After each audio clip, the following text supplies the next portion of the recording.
Baik, jika terinfeksi dengan nilai-nilai keburukan, maka di sini kasusnya adalah kembalikan ke Quran surah ke-4 An-Nisa ayat 17 sampai dengan ayat ke-18. Itu yang dikenal dengan taubat namanya. Ya, innamat taubatu 'alallahi lilladzina ya'maluna su'a bijahalatin tsumma yatubuna min qarib. Ya, sungguh taubat itu berlaku kata Allah bagi orang-orang yang terinfeksi dengan penyakit buruk. Su itu, nih lihat ayatnya.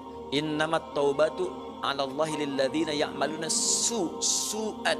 Taubat itu dilakukan orang yang terinfeksi dengan keburukan. Su itu pekerjaan nafsu. Nafsu dari mana taunya? Quran surah 12 ayat 53. Inna nafsa la'ammaratun bisu. Su sumbernya nafsu. Kalau ada orang kemudian digerakkan nafsu berbuat buruk kemudian sampai terinfeksi dirinya, maka caranya dengan taubat. Apa itu taubat? Taubat itu artinya kembali kepada nilai-nilai kebaikan dengan cara meninggalkan perilaku buruk yang dikerjakan. Misal, fujur tadi bisa terespon dengan perilaku maksiat. Maksiat lewat mata nonton tayangan-tayangan yang tidak baik. Saya punya kawan, dia alumni dari Kanada di neuroscientific di jurusan untuk saraf, ya. Itu kita diskusi. Ternyata selain narkoba sekarang ini yang paling bahaya itu pornografi. Pornografi itu begitu seseorang kemudian menggunakan fungsi pandangannya untuk melihat tayangan seperti itu langsung merusak ke fungsi otaknya. Dia masuk tuh, menginfeksi, kadang-kadang candunya lebih besar daripada narkoba.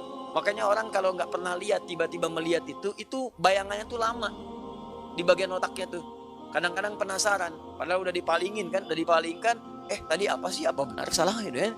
Nah itu bisa demikian tuh, itu yang paling dahsyat.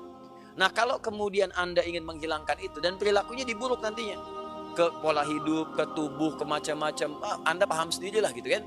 Nah maka apa yang kemudian mesti dilakukan? Tinggalkan itu, tinggalkan, jauhi, taubat. Akui salah, sesali itu, kemudian tinggalkan, dan cara meninggalkannya ganti dengan yang lebih baik. Pandang yang baik-baik, latihannya begitu. Lihat yang baik-baik ya. Awas, kalau orang terbiasa melihat yang halal, maka yang haram akan alergi. Sama dengan pasangan kehidupan di keluarga. Kalau sering melihat yang halal, pada yang haram itu nggak akan ada ketertarikan berlebihan, nggak ada. Ya, tapi kalau sering melihat yang haram, istri orang itu kan bukan mahram antum. Kalau ngelihat istri orang keseringan, ngelihat istri sendiri jadi nggak enak. Ibu juga sama gitu. Kalau ngelihat suami orang tuh keseringan, lihat suami sendiri itu udah hambar. Makanya kalau orang-orang ngelihat yang halal itu yang bagus-bagus, maka yang haram itu akan sulit kita.